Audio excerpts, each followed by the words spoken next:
Hello and welcome to episode 136. We're a week into patch 7.29. Plenty to talk about. Trends, heroes, our own games, Dawnbreaker of course. Marco, welcome to the pod. How's your first week with the new patch been? Thank you. I think it's been okay. Struggled at first to play Dawnbreaker, that was a bit annoying. But got a few games in now. Still feel like I'm recalibrating to the map.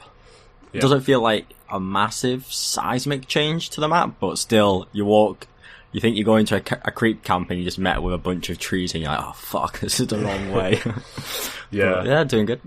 You autopilot, walk out to the side lane tier 1 and then they're like, oh crap, the Lincoln bounties are in the middle of the river now. Yeah, there's been so much of that, even in ranked, people are like, pinging, where you going? Yeah. I had a funny one where I was ready to contest the bounties in the river, like in the normal way. And you know how usually all 5 of your heroes go to one in case there's a fight, and you sort of leave the other, trying to get a first blood or something like that. For some reason, I was sort of looking at one of the bounty runes while the 4 of my teammates were going to get the other and have a skirmish. So I was very tentative, so I basically just left it until I saw it spawn. No one came for it, and then I tentatively just grab it after we'd grabbed the other one uncontested. And then someone on my team just like all chats question mark, and then someone on the other team's just like, oh shit, yeah, fucking bounties, forgot about that. So yeah, happens to the best of us. Yeah. How about you, Adam? Welcome to the pod. How's your 7.29 been? Yeah, good. Learning, watching, seeing heroes go from bad to really good in the course of 3 days. I.e. Dawnbreaker. I think the first game I played, we got 4 runes. Just like nobody was around, we just walked and got them all. I always love that. People just don't know what to do. I still if I'm playing safe lane, I just like walk all the way out. Yeah. And then like, wait, what am I doing? He did a collapse here. Yeah, for sure. Well, I feel like we should just fly into our own games, get it done quick so we can fly into Dawnbreaker and the general changes and the hero changes and all the rest of it that have actually had an impact. Obviously, we went over the patch last week in a sort of first impressions, so now we've got a week's worth of clarity into what's good, what's bad, what's impactful and what's not. And I suppose our own games are a good chunk of the evidence we'll be using, so it's worth going over them. Marco, any games of note? I know you were scribbling some notes in midweek. Scribbling. Yes, passionately scribbling 2 words. Mental fortitude. Mental fortitude. That's my prompt for games. So I mean, general games, I know it's been a week of the new patch, but I still feel like it's hard to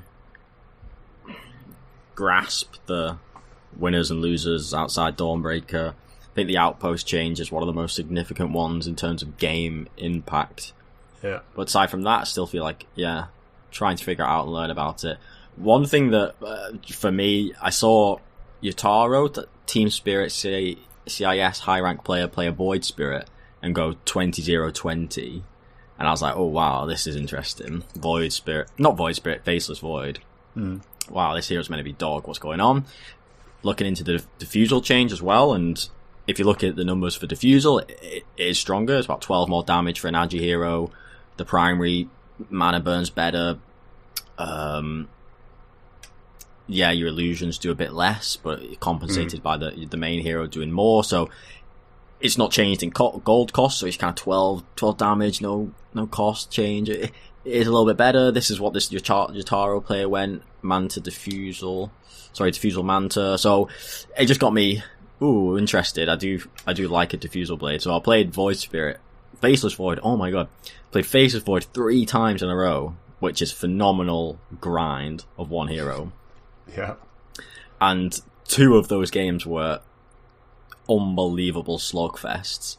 The first one was a straightforward ranked win, 35 minutes, 13-3-14, PMA Dawnbreaker in the mid on the mic.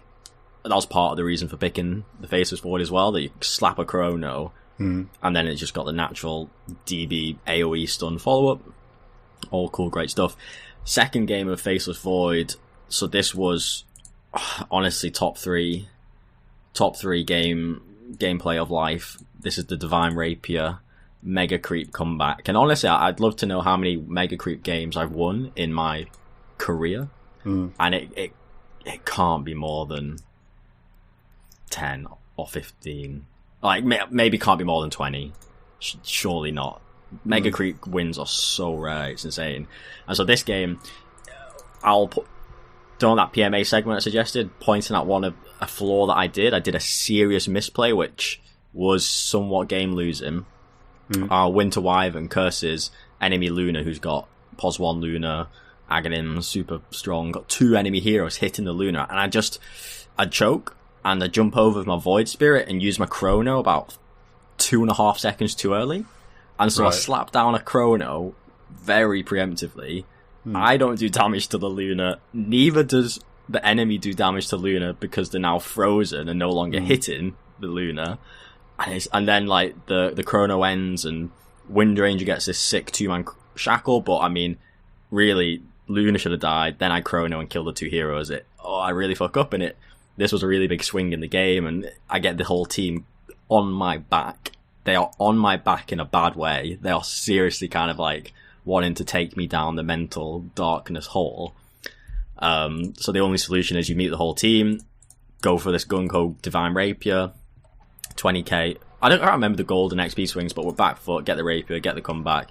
We lose Megas eventually. Oh, this was it. The last Rax was on 1 hit, so they dived our Fountain. Adam knows that's a play that you shouldn't do. Dived our Fountain, I buy back and get these kind of like few comeback kills on the Luna and a couple of them, and we hold our base with mid-ranged Rax on literally 10 HP. And swear to God, I thought there was a 90% chance that the Wyvern, who's been flaming me and is really upset, would deny the last range creep, the last range Rax. I was genuinely very worried that was going to happen. Yeah. And if that did happen, we would have had Mega Creeps for the next like 5-6 minutes, and it would have been probably game over. But instead, we were able to maintain non-Megas for 5-6 minutes and pull ourselves back, get the Rapier, eventually do lose it, go up against Megas, but Void, Chrono, Rapier, it's very, very strong, and we're able to hold and win. And honestly, I was like so pumped after that. It's phenomenal. And then the third Faceless Void game was like equally crazy. 70 minutes this time, in an unranked, just crazy, like 20k plus comeback. I mean, we were penned into our base for about 20 minutes. Like literally didn't leave our base for 20 minutes. Enemy teams kind of toying with us, honestly, playing with us, and able to hold, and crazy 70-minute comeback on Faceless Void. So that's been my flavor of the week, which has been fun. Yeah, Void. He's one of the heroes that's made a comeback. Yeah, you don't. Sure. So will Void be the hero that people think about when you say Void now? Will he take over the mantle as the Void? I feel like it's disrespectful to Faceless Void that he's now been shunned for Void Spirit, who's like a new kid after on being the in the block. game for like 8, 9, 10 years longer. Yeah, all the way since Dota 1, and now some fucking new purple speed bot has replaced him. Yeah. Is it viable long term to call one Faceless and call the other Void because it's the first word in the name, or is that just BM? So weird, call it Faceless. Yeah, I'm going to pick Faceless today. Do you know what his Dota 1 name is? Ooh, no, not off the top of my head. Yeah, I don't know. Yeah, well, there you go. I don't know Void Spirits either, so you can't even go that direction with it. Oh, we do know Faceless Voice. Dark Terror. Yeah, I'm not going to do that. I'm not going to say that. That's too many syllables. That would be even though it's the exact same number as Faceless Void. Dark Terror. Dark Terror, yeah. It's interesting you mentioned Diffusal, though, because that is one of the bigger changes, is Diffusal on non-illusion Agi carriers. Yeah, exactly. Like, Jug, or Void's the one that's been building it, Slark, exactly, yeah, heroes like that. It's, 12 more damage now? That's a lot. It makes Ricky better as well. 12 damage, 4 attack speed, I think. Yeah. Yeah, and more intel. You're already getting... Sorry, you're getting the Ricky bonus to Agi now on the trick, so it's like double dipping. Yeah, definitely. And that's why Ricky's gone up in win rate, even though the hero wasn't really changed outside of the change Adam mentioned. So, well, they got rid of his Blink Strike talent, so you would think he'd be a lot worse. Yeah. But if he's holding steady with that huge of a nerf, probably he's actually some other up. things. He's up 1.5% win rate overall, so that's pretty nice. Adam, how have your games been? Anything of note? Anything you've noticed? Games you want to mention?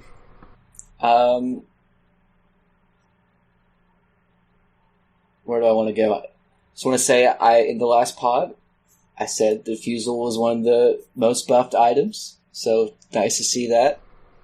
Nice. It's been getting picked up, and then Vindicated. We go to Dota buff. What's their article about? Dazzle was, what I say, one of the best ag shards. Dazzle. So support Dazzle back. I'm 2-0 in my games with it, and I've been lucky enough to be against agi carries both times, and the hero absolutely dumpsters or illusion carries.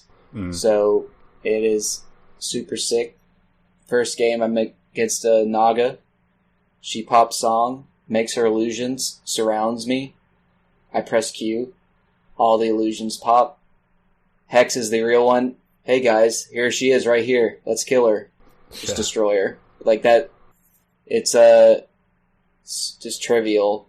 Way better than like Lion or Ags, Pugner, or anything like that. And made even better by the fact that like PL and Naga and Chaos Knight are popular and quite high win rate heroes at the moment, so it makes Dazzle that much better in response. Yeah. Second game against PL, and I do think PL is the best illusion carry against Dazzle, because he just makes the illusion so often, but still, you just clear out a bevy of them. Getting the Hex on the real one is like so value, because half the time you're trying to figure out which one's real between the really tanky illusion and him, so it's just like, oh, we just killed, there he is. So, yeah, I like that a lot. I mean, it doesn't even matter. I was 0, 13, and 12 on Dazzle, and it was like, didn't matter, because you just press Q. So I like that. It's like one of those heroes where, like the Ricky support, where once the 20 minutes come around, it's way different. Yeah, totally. We know about that 20-minute mark in our... We had a few games where the mantra of each of them was, guys, 20 minutes is the target. If the throne is alive, we've got a chance. Yeah, we tried the Ricky Pudge, and my Pudge was very bad. And I had played Legion today, and I really wanted to try the Ag Shard where you get the free BKB. It just seemed like really good, and we lost the game was over at like 7 minutes, so it was a shame. It feels really bad when you want to pick a hero and do a certain thing, and like you can't even get to the point where you can even try and do the thing. Played Huskar, really strong. Played Lifestealer, liked it a lot. He got a lot of mini buffs that kind of add up to a lot. Spirit Breaker running around at 1500 move speed, pretty cool. Played a carry Ricky where I got Diffusal, Ag Shard. Felt amazing. Yeah. I had a Mega Creep loss. A Mega Creep Rapier loss as Gyro, where I still had the Rapier in my inventory at the end of the game because I didn't die after I bought a Rapier for like 30 minutes, and it didn't matter because we were against Techies and Arc Warden with a Book of the Dead, so we could never get out of the base. And I had about 9 items, but I didn't know how to put them in my inventory. I guess I was also against a mid Lion who had 32 kills, and by the end of the game, with that new 70 health per kill talent, he had like 4k HP, 5k HP. It was crazy. What hero is this? Lion. He's got HP per... At level 20, it's 70 HP per finger kill. Wow, that's weird. And interesting. It's like retroactive, like Pudge Plushy. So it's level 15 talent. Or it's level max health 15. per death. Yeah, and 20 is the buff to the elt. To the damage, yeah. Yeah, yeah. it's crazy. In terms of Adam's games, I'd like to add to it and say that I got to experience the two sides of the Adam coin, one of which is the immortal god gamer that wins 90% of pubs with a Spirit Breaker performance that is second to none. And then I also got to play with Pos Free Adam, which Adam will publicly flame as like the worst. It is my worst hero. And besides Invoker. He went straight for it, so got to see both sides. Excellent. Yeah. I don't even remember that game. I want to click on it and remember. So it was too greedy. We went with 4 Ricky, 3 Pudge, and we were against they had Jug, a hype Winter Wyvern. Yeah, their lineup was on ready to go at minute 10. Yeah, that was a rough one. I think if we play that game 10 times, we don't win. It's not like we win 0. No. But it's not like we win 5. So no. I don't know what it... Yeah. In terms of my games, we mentioned the 20 minutes. We played that game together, I don't know if you guys remember, where Adam was Dazzle and I was Ricky. You were Mars, Markham. We played with a couple of randoms, one of which played a gyro that had played pretty well.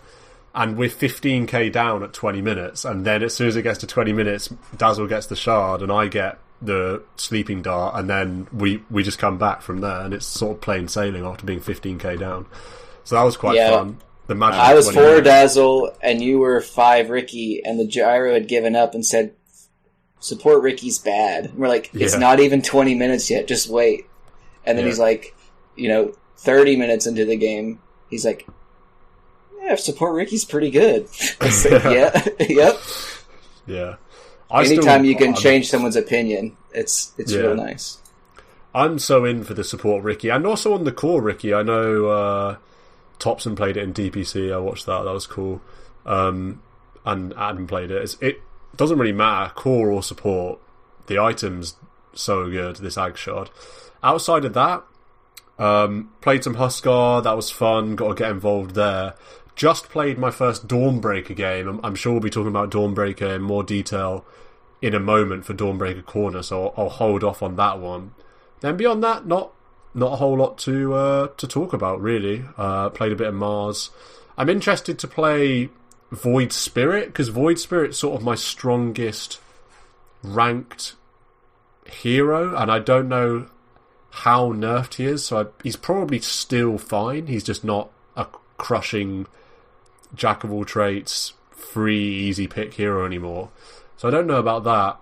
I played a couple of games of Necrophos as well. God, I actually hate Necro. I hate playing Necro.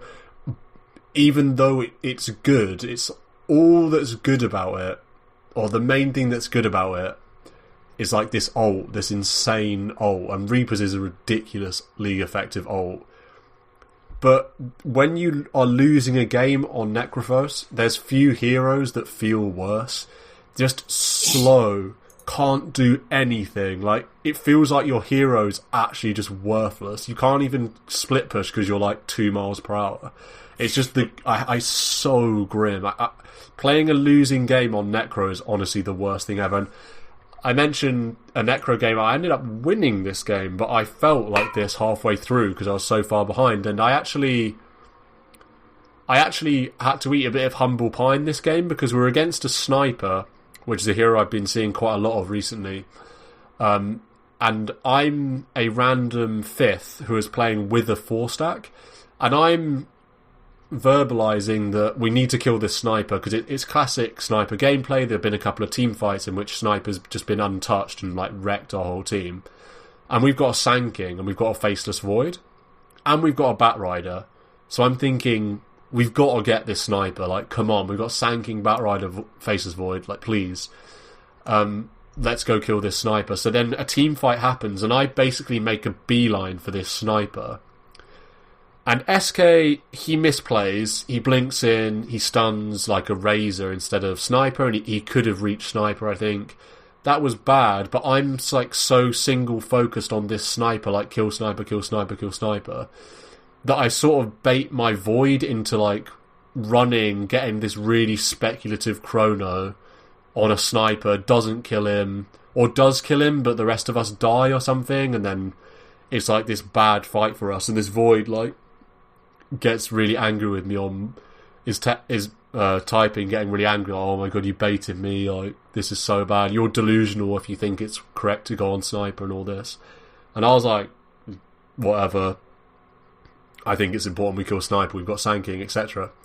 Anyway, game goes on, and it's one of those where I still sort of feel like if the enemy played even close to well from that point on, they would have won and Sniper would have destroyed us, but we managed to win the game from kind of like ignoring Sniper and getting a chrono on like 3 other heroes and blowing them up with SK and Batrider and stuff, and then going for Sniper afterwards. And then it was one of those at the end where the Void, after sort of like carrying the game with chronos on heroes that aren't Sniper, it like types like C like ... and I'm just like, yeah, fair enough. Like, yeah, we won this game. To be fair, that's very rare.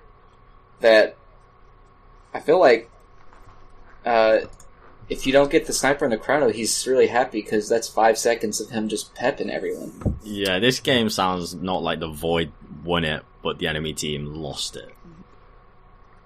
Yeah, well, that's what I think, but the point is, maybe the takeaway is that there's always more than one way to win a game, and you don't. True. There was one time, the time mid, well, not that any of you know what that means, but basically the time where we forced this fight, or I was part of single focus, let's kill this sniper, the next team fight, drop everything, forget everything. And it was really bad because it was sloppily executed and it was a bad situation. And then it wasn't like the enemy completely misplayed, like just played awful. It's just they weren't ready for our other moves. We actually did good Dota plays that didn't involve killing sniper, like split pushing with a Void and having like the 4 of our heroes behind him, like sneakily in a situation where the enemies, there's no way they think that we do that. So then we catch them off guard and like sniper's not there, or like a couple of heroes aren't there, get 3 kills into a, you know what I mean, and it just goes from there. So it was an interesting game from my perspective on. There's more, yeah, like I said, there's more than one way to win a game. It doesn't have to be let's kill sniper. Okay, we didn't kill him in that team fight. Let's smoke and kill sniper. Okay, our smoke didn't work. Let's try and find sniper. Do you know what I mean? Like that. Getting so hyper focused on one thing wasn't very good. Yeah, but how about that Ag Shard? On which cool, one, right? Sniper? No, on Necro. Oh yeah, that's your whole reason for wanting to pick the hero. Yeah, I'm not that impressed by it as I thought I would be last week. The reason is because it travels. This E-Blade travels at the speed of Death Pulse, pretty much, or like faster. Oh. It's not as fast as E-Blade, so it's a bit underwhelming. It's still a buy, I think. It's still definitely a buy, but it's not the defining part of the hero's kit like I thought it might be. You know, free E-Blade on an ally, that's pretty insane. It's still so definitely it's slower than E-Blade? It's slower than E-Blade, yeah. But it's sort of, I'd say it's in between E-Blade and Death Pulse, so it's pretty slow. That's why it's bad. Or it's not bad, but that's why it's not S tier Agshard. Yeah. Without further ado then, let's go to Dawnbreaker Corner. Marco, how many games of Dawnbreaker you played? Just the one? Or 2? Okay. I am 1-1. Okay, well, you have the authority. I'm 0-1, although I felt very strong and was crushing the game, so I'm still giving the big thumbs up. I know you've watched some good Dawnbreaker content, so I don't know if you want to lead off on some thoughts about Dawnbreaker. I honestly want to watch a bit more. I want to watch this guy who's number 1 on Dota buff with Dawnbreaker, because he seems to be crushing the mid lane, 75% win rate. So the one game I played it where I won was in a safe lane, and it was a bit of a shit game, to be honest. I didn't really get to try it out. I was in this 1v1 lane. We just rolled the team, so I didn't really get to try it. And then the other DB game was when we had the famous Ricky Pudge off lane podcast combo, which was a fucking dog, so I couldn't have a Dawnbreaker game then either. So personally not got to try it, but yeah, having watched it, it reminds me of a Mars mid. This build of get a phase boost, get a blink to enable your spells. To be honest, a first point I'd make is, having read the notes in the patch last week, in reality the W is not as fantastic a mobility spell as it sounds on paper, because on paper you think, oh, you can theoretically move 650 range if you throw the hammer 1.3k and then half of that. But in reality, if you're kind of running at someone, when you throw it, it takes time to get to said destination, and then you cover some of the distance by walking forward anyway, and then when you press W to run to it, you're only actually jumping like 400 range maybe, so that gap close isn't as phenomenal as it first sounded to me. You don't need the gap close, though. What, could you just jump on someone with an ult? No, because the W slows for 35% from level 1. The slow is phenomenal, and if you got phase boost, it is going to help you get on top of them. But the dagger, I have seen it, and it does look really strong to really make sure you're getting on top of people. And then follow it up in a similar Mars manner of, I now get BKB, and it feels like, unsurprisingly, particularly playing it from the mid or the off lane, it just brings you so much. BKB is broken. Naturally, it's going to be so strong. Is Blink that good? I think as a mid, Blink core, do you think? I don't know if it's core, but some of the stuff I've been seeing and the people crushing with it, and it seems like they get a Blink and they get work done, and they get work done far more reliably than if they didn't have a Blink. Because Blink hit like over 1,000 range, initiation, gap close, escape. Again, particularly from the mid, because when you're in the mid and you've got that XP advantage and you've got level 4 W, level 4 Q, to be able to 100% get your spells off, you're going to crush heroes to death. Without the blink, it can be a bit more precarious. So then after that, BKB is probably your best bet. Broken item makes sense. And then you can get the damage, and your damage is crazy. So when I've seen it in games, because it has come up in some of my ranked games, even from a pos 3, the Dawnbreaker ends with so much damage, because it's got so much AoE, hitting multiple heroes at the same time, etc. So much damage output, it's crazy. If you get your Q on somebody, if you're getting full duration Q, it's GG, honestly. It's GG, yes. It is just GG. A crux of whether you're doing it good or doing it bad is whether you land those Qs, because it is easy to A, dodge, or B, to interrupt. Yeah. So if you are smart about it and you are executing the Q, you will do work. The other thing I like about the blink is, obviously, if you need it for the damage, you're going to be using your W, your Celestial Hammer, straight away. But that extra mobility of being able to blink in and then hammer out and stuff like that, or blink then hammer, it's almost compounding the mobility aspect. And also, like you say, when you're playing mid and you've got the XP advantage, like, if you know you can get a full duration hammer off, the Q that is, then I can totally see blink being the item.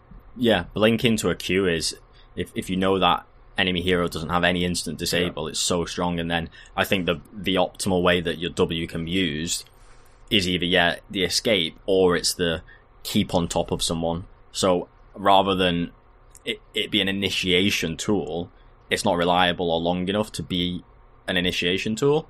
But what it's great for, what it's best for, is keeping on top, because like Adam says, that slow, crazy high percent, you use it to kind of catch up to someone, get in front of them again, like they can't get away, and they're taking all that burn damage, which got Omega buffs. So it does feel like from the mid, the blink can be amazing. From the off lane, I don't think it's as necessary, because you don't have that XP and gold priority as much, so maybe you just go kind of like tanky items, or I don't know. I think the off lane could do quite a lot of stuff. item-wise. You could get a blink, you could skip it, get a solo, you could skip that, get echo, Go that's SMY. fine, SMY, farm up, like, you can actually do quite a lot from the 3 you got license to.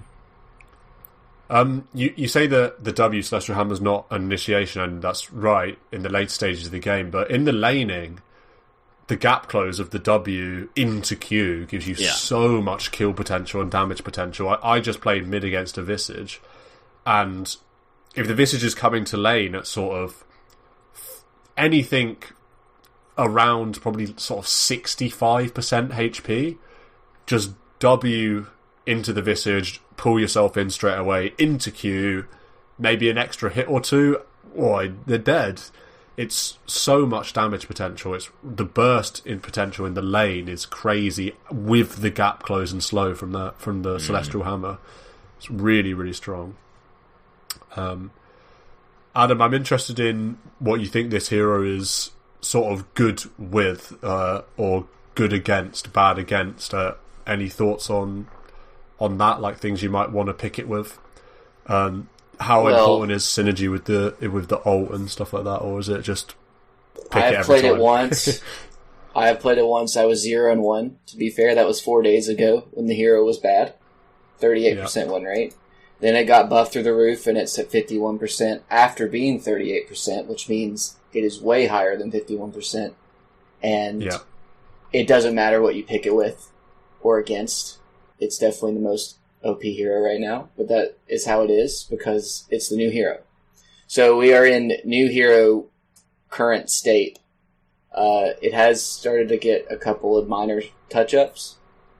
Like just in this last game I played 2 games before the pod, and there was a patch between the two, and they touched movement speed and strength gain a little bit. I don't know what the exact numbers are, and base damage. But I don't think that's going to change anything. I think the W is going to get changed. I think the slow is going to scale because 38.5% at level 1 with the range that you can throw it from is crazy. I lost to a 5 Dawnbreaker. It wasn't even close. With her with the Ober Corrosion, I feel she had more health, like significantly more health than my 3 LC, and it was just like, what the hell is happening? Like, why does this 5 have 1300 HP at level 6? Yeah.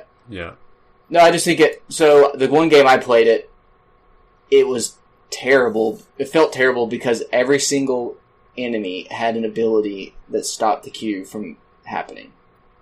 It was like Frostbite, Gust from, like, silences stopped it. The Frostbite stopped it. A Centaur Q stopped it. Like, every single hero stopped it. And then I would try and use the ult and jump in on someone, and Centaur would ult and everyone would run away. So, that was, like, the worst case scenario game, I think, for the hero. Centaur seems pretty good, because you can just run away, but still have the move speed to, like, regroup when she comes in. But I think you can pick at any position, literally, and any item build. We were having success yesterday with it on a 3 going like Greaves Holy Locket, and it was awesome. Like, the amount of heals were absurd. And then I've also seen it, like Echo Saber, Deso, Sanjin Yasha, Blink, Overwhelming Blink, BKB, AC. It just doesn't matter right now. Orbit Corrosion in lane. Like, just anything. Phase Boots, I think, is really good. I think that is definitely what you want to build. Because it works really well in tandem with W, slow. Maybe you get the 400 range dash. Maybe you get the 600 range dash, but you phase boot and you catch up, and then you Q someone. And as a support, I think the E is, like, really underwhelming. I don't even think you get a point in that. I think you just max other 2 spells because they're like, real good. Real good. Can I flag a few of these gameplay updates? Because I think they're quite hard to come across. It's not obvious. It's like anything. I'm on a page. I see them on Reddit. I just see them on Reddit, like, as a little changelog thing. They're not like as heavily advertised. So I googled it, and I'm on Dota2.com/news/updates, and so there's one on the 13th. I mean, there's been a few in the last few days, and so the ones that are most significant for Dawnbreaker is 2 days ago, Converged cannot be cast while rooted, so throw your hammer. It seems like you could have flown out of a root. That's no longer the case, which makes sense. That's what root's meant to do. Right. And then today, 5 movement speed reduced, so from 315 to 310, so that is better, reasonable. Think about phase boots, that's get a bit less as well. Base damage down by 5, and then strength gain down 0.2. So little number nerfs, but they do make a difference. And I think the spells are still a little overtuned, but that will, obviously it will change with time, and definitely before it gets into Captain's mode, there'll be about 20 lines of touching things up, like Hoodwink got. Yeah, I've been nerf hammered before CM, for sure. I can't even wait to see what this W does at level 1. It's going to be like when they killed the PAQ for support PA. It's going to be like 300 range, 15% move speed, slow, or something dumb like that. Yeah. Not that I want it to be like that. I think support Dawnbreaker is cool, but I don't know. You know it's a broken hero when it's flying in at every position. Yeah, totally.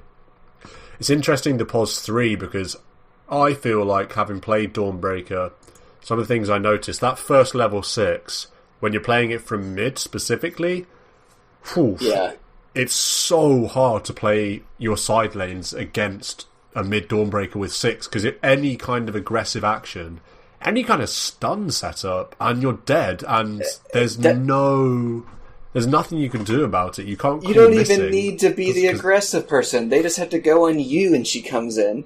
Yeah. Any sort of people forget. Setup, I just mean the other team goes on your off lane, and then she comes in. Like, other teams bait themselves into going because they forget there's this global hero at 5 minutes into the game. Like, it's so strong. Yeah, you just get hit with the ult and then a level 3 Q, and it's just guaranteed death. It's insane. You do need that stun setup though, or else the ult's pretty easy to dodge, but should be easy enough to come by.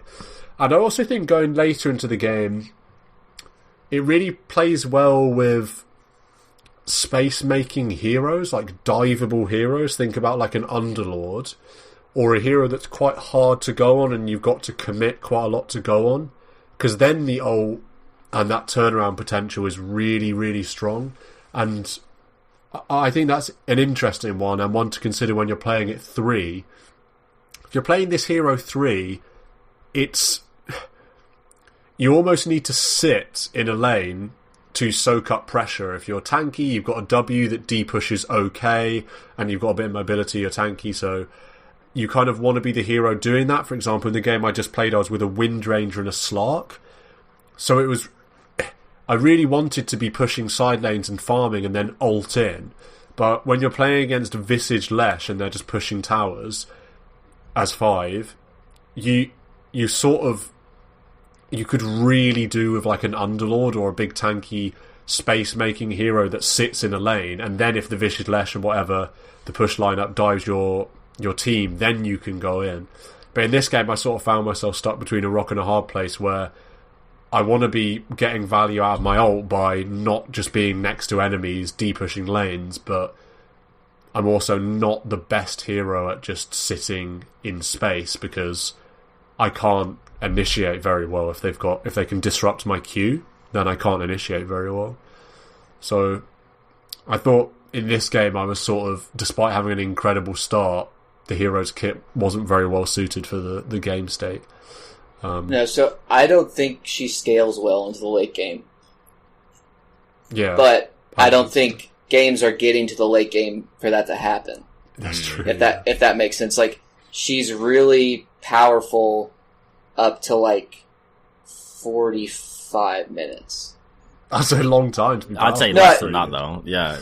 Yeah, maybe 30. 35. Like, when we get into 4th and 5th items is when it's just like you've kind of fall off. When you get to the point that you can ignore her, or you've got that 4 staff on the support, so you've got like BKB, all of a sudden, she can't get the damage output off because you can escape or defensive item or BKB, and you're now just like, hey, you're not going to right click me to death because you're a strength hero. Yeah, it is her spells that are powerful, and the E is like, and maybe they maybe they really nerf the other two spells and they buff the E, because it's not like that would be cool. It's not like she man fights anybody, or like everything else is tied to magic damage or like spell immunity in a way that you just totally ignore or kill the other 4 heroes and you're fine. Like it gets to a certain point where the ult doesn't heal enough. Just everything isn't enough. It's like I don't care about this trail of flames. Like at all levels, it's like 20 DPS. And you BKB through the slow, or like you're fast enough, you don't care. Yeah. And the Q, like, there's a nice spike at 20 when she gets the two charges. You can really mess some people up with that, especially since you're getting it so early because she is ahead so often. Yeah. But it gets to a point where you just sidestep it. Like it's really wonky. Yeah, the stun's not coming in for like 1 second of spinning, so in the late game when you've got 4 stars and just high move speed, it's quite trivial to block, to not get hit by that. And it's interesting, this hero was, like you mentioned Luminosity, the passive, the hero was sold as a carry because of this passive basically, and then the passive's pretty underwhelming to the point where the one position you don't really see it, and it doesn't seem that effective, is carry. So it's quite funny. Yeah, it's funny. I guess carry is like it carries the game from any position. Any position, yeah. Yeah. It is durable. I will give them that. It says melee carry durable. She is very durable. Yeah, you got 2k HP at minute 10. Yeah. Get the talent, get an ogre accent. Yeah.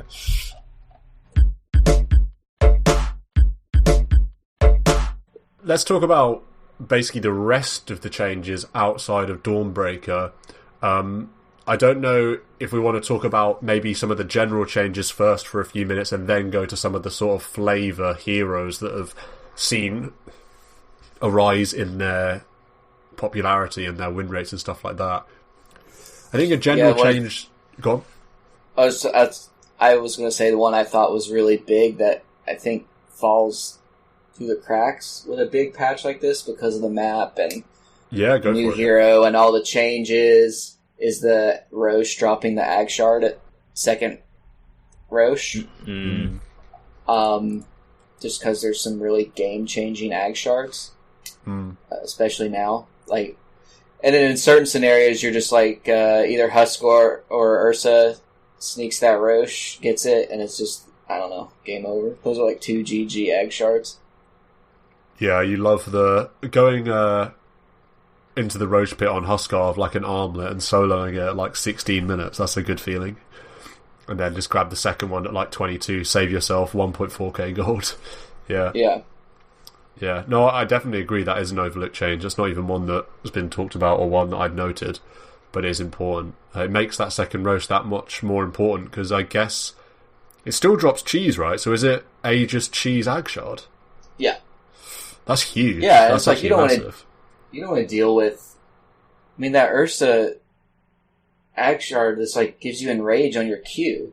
Like what? And then the Huskar one is like the most OP single spell in the game with the Ag Shard on it, according to Jenkins. Just like the amount of stuff it does, and then cast it while disabled. I mean, that's kind of bonkers. It's like impossible to go on you with physical damage. Disarm, knockback, healing, regen, 50% like a debuff. Yeah. Cast while disabled, and then does it buff your regen too or something? Like it, I don't know. It does like 7 things. Yeah.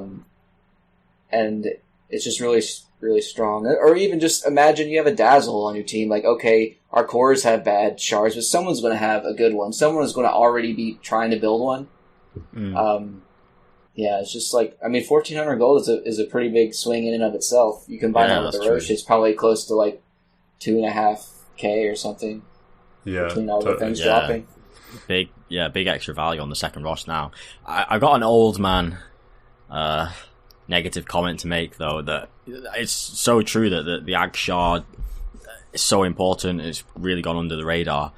I'm overwhelmed by these Ag Shards. I know like 2 Ag Shards. I know about 10 Aghanim Scepters. It's so funny because I actually just can't keep up, and they're becoming, like Adam's mentioned with these Roshan changes, they're becoming increasingly fundamental to the game, and you're getting these different spells. Spells are going off the main 4 to the Ag Shard, then they're going back and forth, and I'm a bit like, I actually can't keep up with what does what now. I have no idea. I'm gonna have to read. Your brain's hero. Been filled with talents already. You're just like, I can't keep up with talents. And Ag Shards, and now every hero has an Ags, and it's just like... everything's rotated, like, twice around the 3. Yeah. It used to be like, only half the heroes had Ags to begin with. Yeah. Which seemed, just unfair from a design standpoint. Like, why do, half the heroes have options that the others don't? And then and then you had these Ag Shards, and it's like, okay, we can put, like, 30 of them into really good, and, like, the rest of them are... D tier, and now it's like some of them they're core and they're like game breakingly good, and then other ones are like, hey, OD can change his health and mana, and it's like, you know what, that's fine because I hate that hero. He can totally still do that. But... Aghanim Scepter always made sense because it was made for spellcasters. It's a staff. It's Aghanim Scepter. It was made to make spells stronger. Hence why friggin' Lycan didn't have one. And it was just Intel heroes that had Ag Scepters. And now we have to give everyone one. And he's got fucking Wolves Spawn, or Terrorblade's got some stupid... So yeah, I was very happy with not everyone having Aghanims. And then in the space of a year, we've got 60 more Aghanims, 120 more Ag Shards, a million different talents, and... it's very overwhelming, honestly. It's insane, also because Ice Frog's favourite way to balance heroes is changing their talents and changing their Ag Shard. So stuff's just changing all the time. I still have no idea about talents. Aghanim Scepters I'm quite good at, but talents, and obviously the Shards, who knows, because they've all just changed. But even talents I'm pretty rubbish at outside of my heroes. And, some classic ones like, PL25 Doppelganger, or like... That's the only one, or like Storm, Remnant... Nature's Prophet, 2 times stronger, Treants, even or... stuff like that, I don't even know. No teleport cooldown. Yeah, stuff like that. That's about all I've got for talents, really. I don't know anything. Some of them are so, like, how'd you ever play Shadow Shaman without that shard? Like, I mean, come on. Yeah. It's totally core. Some of the shards are completely core. I mean, we talk about Ricky. Dazzle, yeah. And Ricky, core or support, you're buying that item. The spell's insane for 1.4k. I can't believe it's not skill shot at all. You just click it. I was really surprised. I was surprised when I saw that. I was like, what? I thought you'd be like, oh, I'm a stealth hero. I have to be invis and shoot this from the tree. No, it's like I point click. They're asleep for 4 seconds. GG. Yeah, it's insane. Very, very, very cool. Let's talk about some of these other general changes then. I think one that's interesting to me is this idea of Ice Frog cutting down on the mobility creep in the game by nerfing cast range and... what else do you nerf? I know Abyssal Blade, obviously. Was it just cast range, or was it speed and stuff like that? Basically, the point is that a lot of these stand and shoot positioning heroes are, as a result, a lot stronger. Drow Ranger is a very popular POS 1 at the moment, with a very strong win rate, up 6.5%, which is obviously very strong. We talked about Huskar. He no doubt benefits from this as just a stand and click kind of hero, kind of guy. Sniper, I've been seeing a ton of Sniper, which sucks because I hate losing to Sniper because it seems so annoying. And heroes like Luna as well. Luna's been up a little bit, not too much, but up a little bit. And I think this is quite an interesting trend. I don't know how much more there is to say about that other than just identifying it and going, that's interesting. I don't know if you guys have anything to add to that. It's not... I don't know what you do add to that, to be honest, but it's just, yes, those heroes are a bit better now. Without going over the patch on the top of my head, it did seem like there was cast range and slight movement speed. Maybe it was just they changed stats. I don't know. There was a line that was like a general reduction to all cast range, talents, and stuff. And movement speed. Yeah, I'm on the patch now, and it says various cast ranges and movement speed talents, items, abilities have been replaced or toned down, and they're included in the line by line. So I think examples of that would be, say, Anti-Mage. Oh, does Anti-Mage have the... Oh, you have to get the shard. You have to get the shard. Oracle's got changed.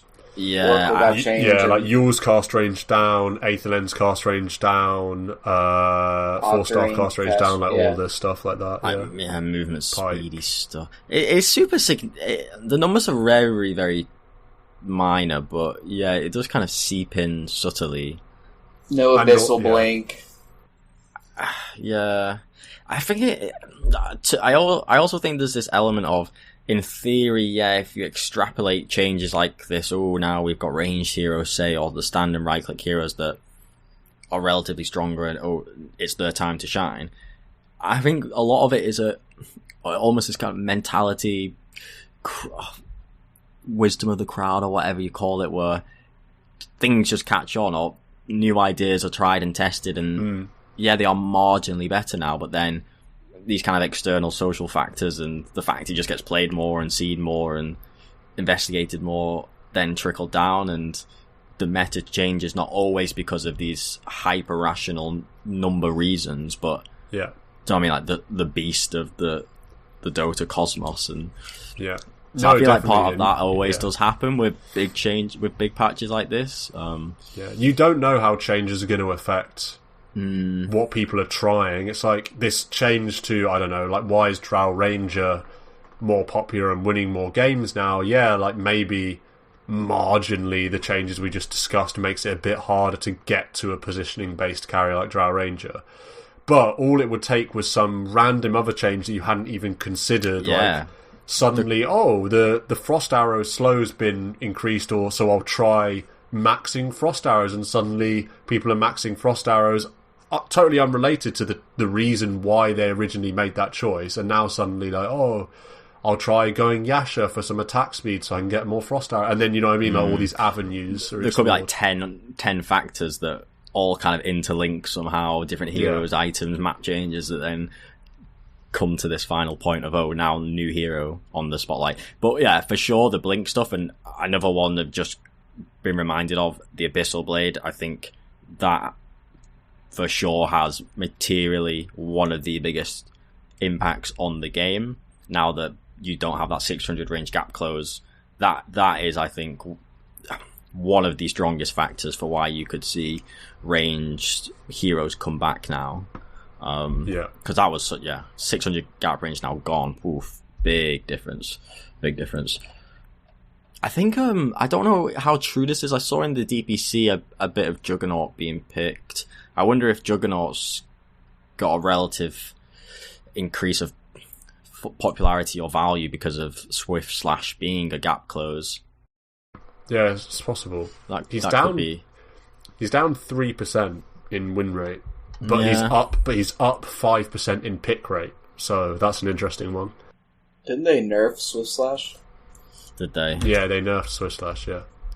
Yeah, slightly, yeah. Makes sense. So many little minor changes. It's interesting. I think the TP ones are kind of annoying. You only have one TP rather than 3, and they now cost 100 gold. I think it was 90, but now it's 100. And if you've only got one, you just gotta die a bunch. You gotta die a bunch, but if you're playing core, you really don't want to die. Yeah, it feels bad to make the rotation. The TP rotation. Yeah. Buy yourself another one for 100. Because as a core, 200 gold, and it's not much, no, but these little things make a difference. Like, that can be one extra creep wave you have to wait for to get your next item, which then causes you to get your next item slower. And there's a lot of snowball effects, particularly from the core position, so yeah, that one's been kind of annoying. I would say runes as well has changed the mid lane a lot. It's been touched up a little bit now that water runes and bounty runes only give you 2 bottle charges rather than 3.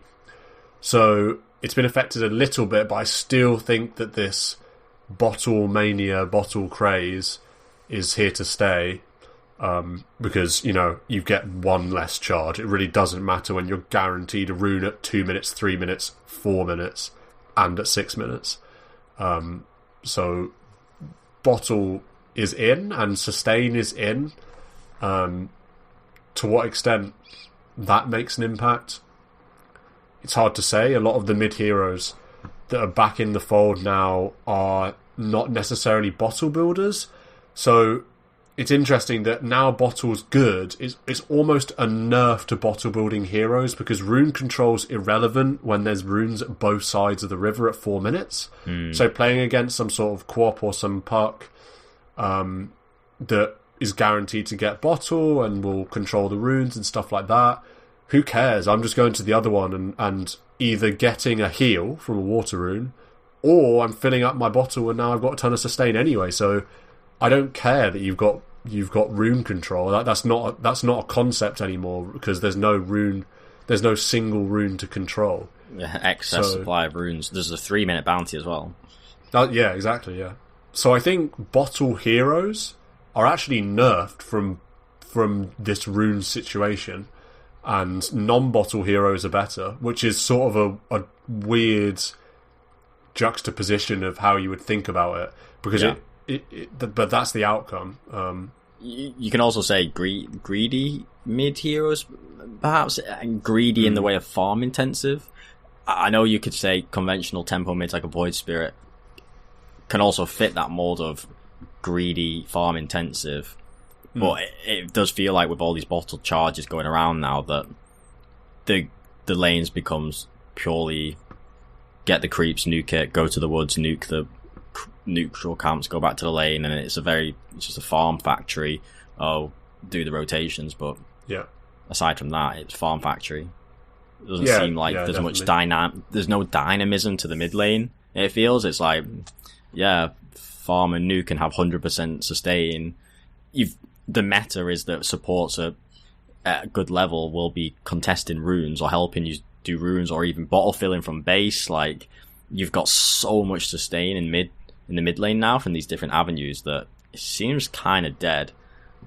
Yeah, it's interesting. You can still... People are still figuring out the patch, so you're still seeing your pucks and void spirits, but it's definitely not as effective as it was before. Partly because those heroes that were strong have, on top of this, also been nerfed just to their numbers as well. So... yeah, that certainly seems to be the trend. You're seeing heroes like Medusa up in win rate, you're seeing Shadow Fiend up in win rate, Necrophos up in win rate, Arc Warden up in win rate. These are heroes that don't have an interest in trying to do... Well, Arc Warden's a special case because that hero's just absolute bullshit and can 100 to 0 you anyway. But these are heroes that are farming from the mid lane. Also, just a note on the mid before we move to some of these other positions, the return of cheese. To what extent you can call it cheese anymore, I don't know. A lot of these heroes have been sort of normalised, I feel like. There's been a sort of steady campaign of normalisation for a lot of these heroes. And Broodmother's an example of that now, changing the spiders to the ult. But Meepo's is back. We mentioned Huskar. Huskar's certainly back. So Meepo's win rate's gone from 48% to 55%. And that's the same journey that Huskar's win rate's taken. And Broodmother is still a bit trashy, so Broodmother's bad, I think. But Visage is back as well. I like Brood. I played Brood twice. That was the first hero I played in the new patch. Is Brood good? Does it feel like a cheesy sort of thing, or are we maxing Sunken Bowler and it's more normal hero? No, I think you... Well, I don't know what you do. But, I mean, the Q is very strong in lane. I think the E-spell is a bit iffy, but nobody can man-fight you 1v... Like, with that spell. With the Q from level 1 onward. And, the ult does a lot of damage to spawn spiderlings. So you're like a magic nuker. I don't know. It's probably not very good, but it was fun. Yeah. Try it. So people need more time as well for brood. Those brood spammers need more time to work out what they're doing. Yeah, like I think you can totally go right click and get a diffusal blade like before. She's got really nice attack speed, talents, and stuff like that. Agi and attack speed, and she could definitely fight some people. I will say about the mid lane, I had today when I played Husker, it was Husker against Invoker. Neither one of us got a bottle. Neither one of us went for the runes, and it was beautiful. It was like the old days. Like neither of us cared. Yeah, don't need it if you don't need it. If you've got Quas and Berserker's Blood, who needs regen? Exactly. Yeah. Looking at some of these other positions, let's talk about. Well, I don't really mind. What positions do either of you want to mention for some of these heroes there with changing stock values? PL's the highest win rate mid or carry. Yeah. Why is that? Is it just? I know the shard's good. Is that the reason? The shard's good. The shard was good before, and they buffed it, so it's even better. Yeah, someone did a really good post. Diffusal got buffed as well, and that's his like build. So true. Yeah. There's a really good post on Reddit explaining why PL's busted, and he was talking about how with this Aether Lens, Octarine or whatever plus shard, the gameplay of the PL is you can throw these lances from 1000 range plus, get loads of illusions that have had their damage buffed, and so that's doing more damage, and the diffusal a bit better for him. And yeah, it's just that shard Spirit Lance combo that you've got loads of illusion damage and you never have to commit to a fight. And so by skirting around the edges, you're never going to die, you can never get picked off. And it's big chip damage too. They can't, like, you just wait till they're half HP and then they feel like they gotta commit on you, if they even commit on you. But you don't have to commit ever because you outrange. But it sounds like the cast range is 1200 or something stupid. It's not like 600. It's sizable cast range where you're off the map because it's that much, but then you just keep poking with a 4-second lance or something. That's before you have Aether Lens. Like, it's super big, and then it just gets ridiculous. And also, I guess that build was a bit like underground, but like it was known. Like it was played in China, and like then people picked it up, and it's really funny that it was like really good and pretty uninteractive, and then they buffed everything about it. Yeah. Like they buffed the shard. It does, like, the illusions deal more damage. They buffed the talent, which is the Spirit Lance cooldown. It used to be -1, then they buffed it to -2, and then in this patch it's -3. And so you combine that with Octarine Core, and it's like real low, and yeah, it's pretty uninteractive, which, you know, that's fun to play as, but it's not necessarily fun to play against. Yeah, another thing about PL that's sort of a side note, I actually think that he's got a cosmetic that's pay to win. So there's a cosmetic that he has, I've got it up here, it's called Concord Reversion. It's the one that changes his doppelganger effect. You've probably seen it in pro games. But the way when you use doppelganger normally, you use it, and the way the sort of it turns your PL and any illusions that he has into sort of little wisps that travel in the direction of the doppelganger and then materialise as more illusions at the end point. This Concord Reversion, this item, when you pop doppelganger, there's no flow of your illusions to the sort of target location until they materialise, because of the way it's an immortal item and it changes the sort of custom effects and ambient stuff. So it's harder. I find it way harder to predict where the illusions are going and where the PL's pressed his doppelganger to until the actual doppelganger completes its sort of cast animation. So this is a 31 quid item, so if you've got some spare cash in your pockets, and you want to win some games on PL. And calling out this immortal item as pay to win. So there you go. Let's talk about some other carries then, or name check some other carries. Marco, you mentioned Faceless Void, but we've also got Lifestealer and Spectre. You must be happy about these heroes. These are 2 heroes with 2 passives now, and they're both quite well. So is this the... Have you been welcomed back to carry with open arms? Ice Frog was worried about this mid-escapade, and now he's just given you 2 passive heroes to bring you back to carry. Yeah, it is kind of funny. Lifestealer is a... Yeah, I have a soft spot. Do enjoy. I enjoyed it when it had 1 passive. So now it's got 2. That's kind of fun. The Lifestealer change, it didn't seem that significant. It was adding damage to Feast. So rather than Feast just doing Lifesteal, it added this max health as damage component again. And the percentages aren't that big. But again, I guess it's just one of these minor things that every little help. Like even if it's 10 damage, you could say it's a broadsword on hit. So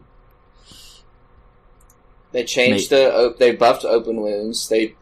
When you say open wounds, isn't that a bloody Aghanim's Shard though? Because I just don't buy Aghanim's Shard. It's a core. It's really strong, which makes him less of a 2 passive hero because you do have another spell to cast. But yeah, it's quite good. I hate the idea of Aghanim's Shards being core. It just kind of irks me because I know I won't buy them because I'll forget about them. And then if the core, it's detrimental, so I don't like it. Also, they buffed that. They changed the order of his talents. Like, the talents are better. At least it seems like the order. Like, I think he got a bunch of little minor things, and then I think Goal Frenzy is insane. So... Yeah, I agree about the Aghanim Shard being core. The other reason I don't like it is because all of them feel like a gimmick because they don't give any stats or anything. They're not an item, they're just an upgrade. And it feels very sort of anti-Dota 2, like what you spend... You look at your inventory, and there's nothing in the inventory, like, where did all my gold go? Yeah, it's weird. It's like it changes the game, and at least with Aghanim's Scepter, first of all, it's giving you stats, and it's an item of itself because of that. It takes up a slot and it gives you, attributes. Gives you stats, yeah. Give you stats, yeah. And then I don't mind it just thematically giving you an extra spell because it's 4,200 gold, but it feels weird to have an item that's 1,400, doesn't give you any stats or take up a slot. It's like a weird gimmick thing, and gives you a whole new spell. Like, what? It's kind of weird. I agree. I hate it. I've got this embedded in my brain that gold, the game is fundamentally based on gold and XP. You kill heroes and creep to get gold, to get items, to get stronger. You get levels to get experience to make your spells stronger. But now we're in this weird phase of, well, your gold can go into your spells. And it's like, Yeah, that's weird. Yeah, you're right. It's we should weird. just put an ultimate orb of stats onto Ag Shards to make it more valuable. Or just make... I'd almost feel more okay with it if they were upgrades to existing spells, rather than whole instead new of giving... spells. Yeah. I don't know if it's not the case for everyone that it's a new spell, right? It's only some heroes that it gets a new spell. Yeah. Maybe I'm too tired. Maybe if I was in a more of a PMA headspace, I'd be like, oh, Akshar amazing, but right now my stance is too confusing.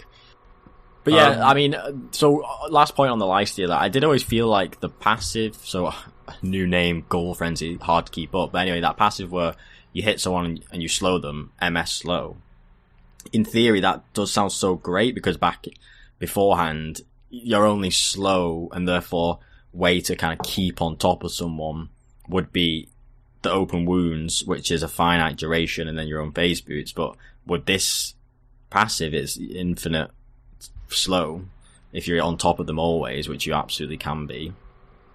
Yeah. So I've always thought in theory that did seem pretty cool, but I remember when it first changed and then playing Lifesteal, and it did feel like the hero was fundamentally weak, and I think they've looked to gotta fix that with adding Feast a bit more oomph, and just kind of maybe make the numbers a little bit better. And okay, the Ag Shard now is amazingly good in its core, and you have to build it if you don't want to grief the game, and now it's viable.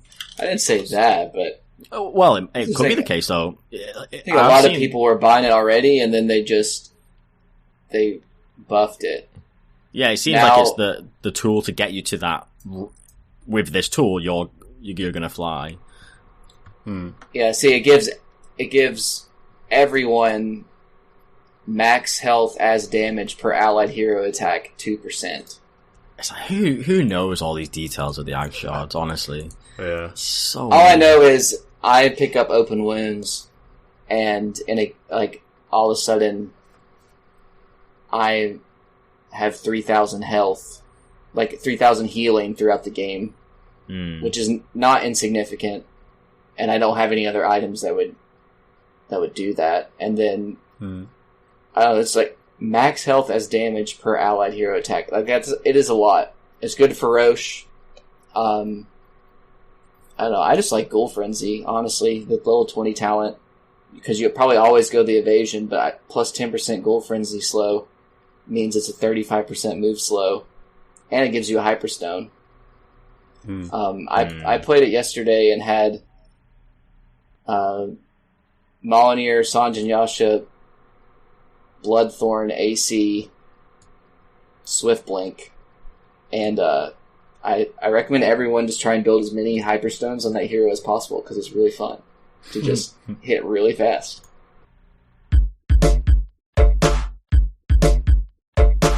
It's funny, these thoughts about Agshard. It sort of fits Dota's progression from a game where quote-unquote skill, or being good at the game, especially at the highest level, was defined by mechanics and outplays and things like this, to where we are now, where it really feels like Dota's just so heavy and dense, and to a large extent figured out compared to where we were, back in the original first few TIs, that now sort of strategy and almost engineer, using all of this cosmos of data and stuff and possibilities to strategically engineer scenarios that are beneficial to you.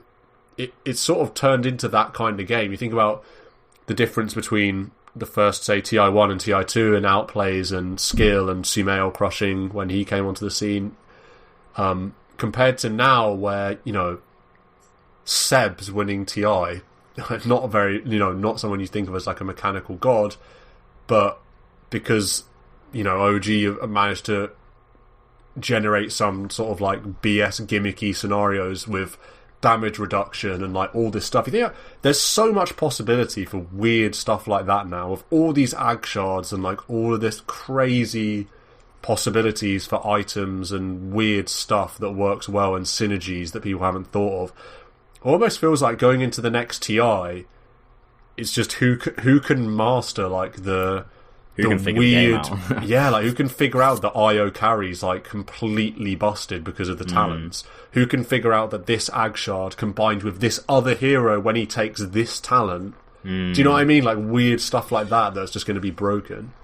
I feel like I'm in this strange spot of, I appreciate all these changes that they're bringing in, and I do feel like it's almost a necessity, because like you say, if the game hadn't changed in 5 years, it would be figured, and mechanics can only get so good, and it feels like we needed this additional complexity and, like you say, all these different avenues and possibilities over the last 5 years to keep basically increasing the bar that the best of the best of the best can hit, if you know what I mean. Like if everyone played the game 5 years ago, the bar of the best teams in the world is lower than it is today, because today, like you say, the realm of possibility is so much greater, and strategically and just hypothetically, like so much of crazy possibilities, that all these changes allow the pro scene to continuously change and develop and be new and different, and that's so amazing to watch. It's so amazing to watch. It's great that it keeps the game and scene going.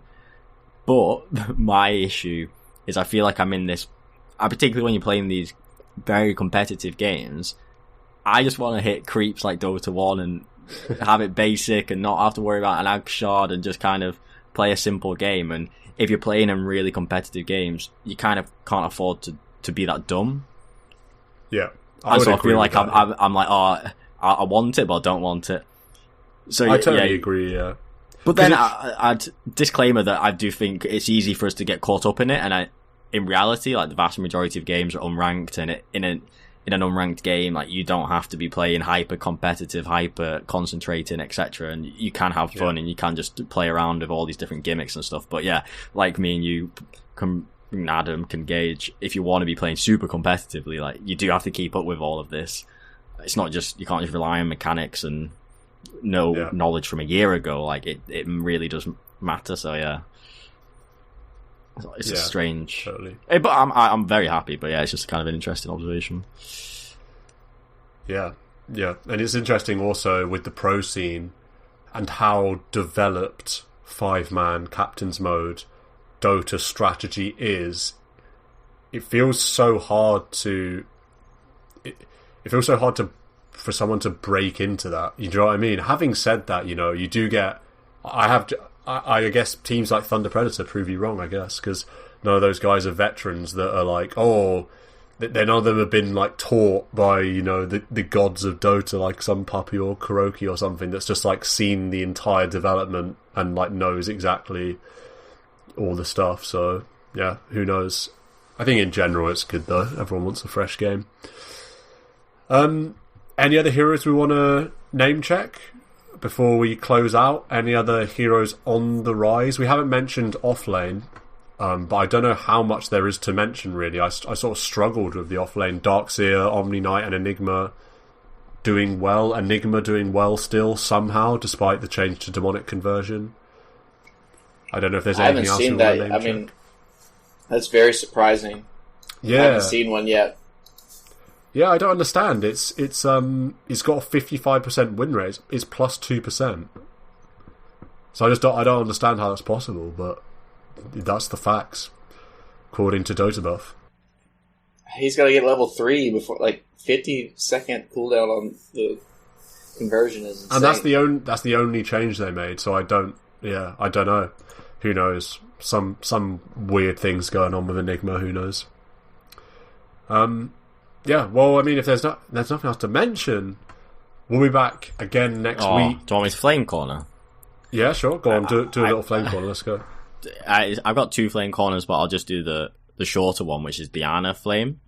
And we mentioned it pre-going live, so we're off the record, Flame and Anna. But I want to bring the flame public, to use some language from the Dota anime. I fucking despise his name. The F-bomb taken directly from the anime. Honestly, it kind of riles me up because the guy's got the personality of a peanut and he's calling himself Humblegod to be like edgy, and it's just call yourself God or call yourself Anna, like, or call yourself Humble, like Humblegod. It's just I think that's who's the impressed. point. But you just want to piss people off. But it's like, I just don't have respect for you. I have respect for you if you own the fact that you're a god, or just go by Anna. But I have I lose respect for this name. And maybe he was winning because he's making me mad and he's making haters mad. But it doesn't make sense to me, because if it was Seb doing that, I'd be like, it makes sense because that's your abrasive personality. But for Anna, who's got literally no personality, to be like, he's not getting value from like making haters angry, surely. Like, or is this all just like a Seb master play? Like Seb's changed his Steam name, like he said Anna. Yeah, I think it's a Seb masterpiece. I think Anna just like, but then you don't know about the thing is with someone like Anna and a lot of these people, these like Dota grinders, their entire personality is lived through Dota 2. So we've seen 3 true sites though. Yeah, I know, but that's what I'm saying. I know it's still Dota 2, but that's what I mean though. Like his Dota personality is a peanut outside of Dota 2, but in Dota 2, like he, all of these players, I think all of these players have insane egos to like be at the top of Dota. They just don't exist outside in real life, because they spend all their time in Dota. So like in real life they're just like, oh, you know, basement kids, peanuts. But then outside of Dota, but then inside of Dota they're like gods. That's where they live. Yeah, they've got this ego, like I'm the best. Even if they don't verbalize it, they play like it, and they like act like it in Dota, like in the game. That's what makes the game so, you know, that's what video games are about, kind of. So it's hard to say with someone like Anna. Even though I totally agree he has absolutely no personality, he might... The same reason why does he like to dive fountain? That's like it's just like a sick... It's like a... Within Dota... He could dive fountain, but then in real life he wouldn't even say like, oh... He's not saying like, oh, fuck you, I'm gonna like dive you in fountain. Like, what are you gonna do about that? He's not even verbalizing it with body. Yeah, exactly, just pure silence. No, he's like, sorry guys, I didn't play very well. Yeah. And then he's like, I have no mental fortitude. The team has to revolve around propping me up. Yeah. Like, I've seen True Sight. Yeah. So, I guess it is just, I think it is like what you say, their personality in game, because he is very meek outside the game. And I said before the pod that it didn't matter what he changed his name to, I was going to, like, I hate everything that team does, so, like, you know, I was going to hate on it regardless. Like, he didn't even change his name, and I was already mad that he was back playing Dota. So, yeah. You know, that's just how it is. I would have given respect if he called himself God. And I mean, there's a Russian CIS player called G for God. Yeah. But if Anna called himself God as a new nickname, I'd be like, yeah, absolutely. Just be a God. Himself King. Yeah. A God. Yeah, absolutely get behind it. But to be like, Humblegod, like, to claim like you have... I don't know, what are you trying to get out? I just don't like it. Own it, you know what I mean? Like... Yeah. I hated it when I first saw it. I was like, oh my god, this is awful. And then I posted it. And you're the OG fan. Yeah, and I'm an OG fan.